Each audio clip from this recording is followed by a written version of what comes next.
आज मैं आपके साथ शेयर करने जा रही हूँ देगी आलू गोश्त की रेसिपी। सर्दी हो गर्मी हो किसी भी मौसम में आप इसे बनाएं, बहुत मज़े का लगता है। बिल्कुल देगी स्टाइल का ये आलू गोश्त घर में पड़े मसालों से ही बनाएंगे। आप भी इसे ज़रूर ट्राई करिएगा और मुझे अपना फीडबैक देना ना भूलिएगा। इसे बनाने के लिए मैंने कढ़ाई में 1 कप ऑयल का इस्तेमाल किया है। इसे अच्छी तरह गर्म करेंगे, फिर इसमें 1 पाव आलूओं को बड़े बड़े पीसेज में काट कर डाल देंगे। देगी आलू गोश्त में आलू का साइज़ थोड़ा बड़ा ही रखा जाता है। इसे हम मीडियम फ्लेम पर 3 से 4 मिनट तक फ्राई करेंगे। जैसे ही इनके ऊपर ब्राउन से कलर की लेयर आ जाएगी, हम इसे निकाल कर साइड पे रख लेंगे। फिर उसी कढ़ाई में 2 मीडियम साइज़ की बारीक स्लाइसिस में कटे हुए प्याज डालकर इन्हें हमने गोल्डन ब्राउन करना है।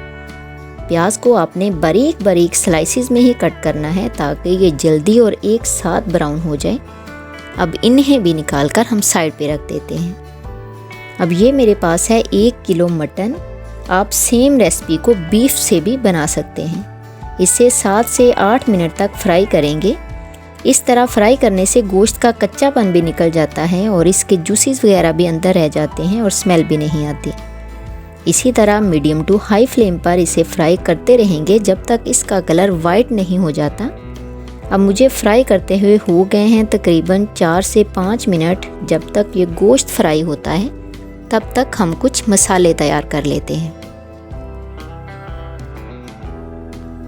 मसाला तैयार करने के लिए मैंने लिया है 1 इंच का टुकड़ा दालचीनी, 8 से 10 काले मिर्च, हाफ टेबल स्पून ज़ीरा, 4 से 5 लौंग, 2 से 3 छोटी इलायची, 1 बड़ी इलायची और हाफ टेबल स्पून खुश्क धनिया।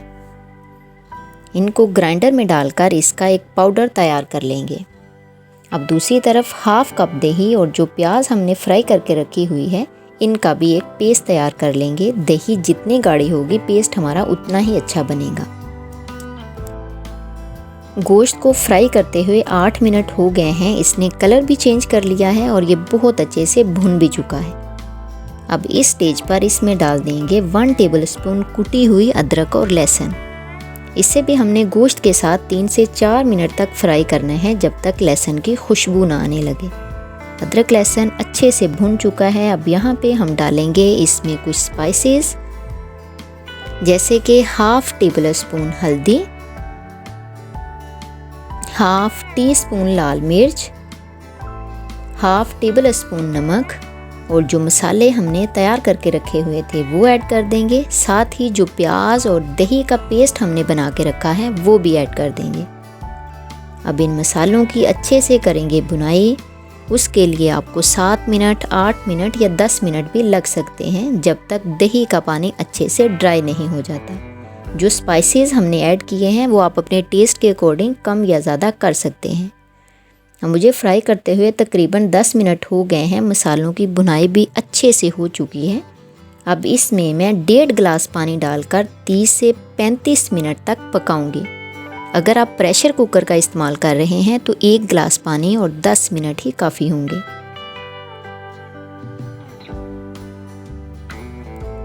इसको पकते हुए 30 मिनट हो गए हैं। 30 मिनट बाद एक दफ़ा चेक कर लेते हैं गोश्त हमारा गला है या नहीं। गोश्त बहुत अच्छे से गल चुका है। अब इसमें मैं डाल दूंगी फ्राई किए हुए आलू और अब इन आलूओं की भी हम गोश्त के साथ अच्छे से भुनाई करेंगे तकरीबन 3 से 4 मिनट।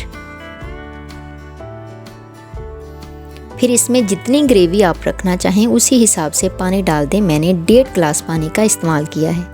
कवर करके 8 से 10 मिनट के लिए छोड़ देंगे ताकि आलू अच्छे से गल जाएं। 2 बॉयल आने के बाद फ्लेम को लो कर देंगे ताकि ग्रेवी अच्छे से तैयार हो जाए। 10 मिनट बाद इसमें 4 से 5 सब्ज़ मिर्चें, थोड़ा सा बारीक कटा हुआ धनिया, 1 से 2 चम्मच थोड़ा सा ही बारीक कटा हुआ पुदीना, तकरीबन 1 चम्मच डालकर 1 मिनट का मज़ीद दम दे देंगे ताकि धनिया, पुदीना और सब्ज़ मिर्चों का फ्लेवर भी निकल आए। 1 मिनट बाद इसे मिक्स करेंगे और फिर खूबसूरत से बाउल में निकाल लेंगे। यकीन मानिए इस देगी आलू गोश्त की खुशबू पूरे घर में फैल गई है।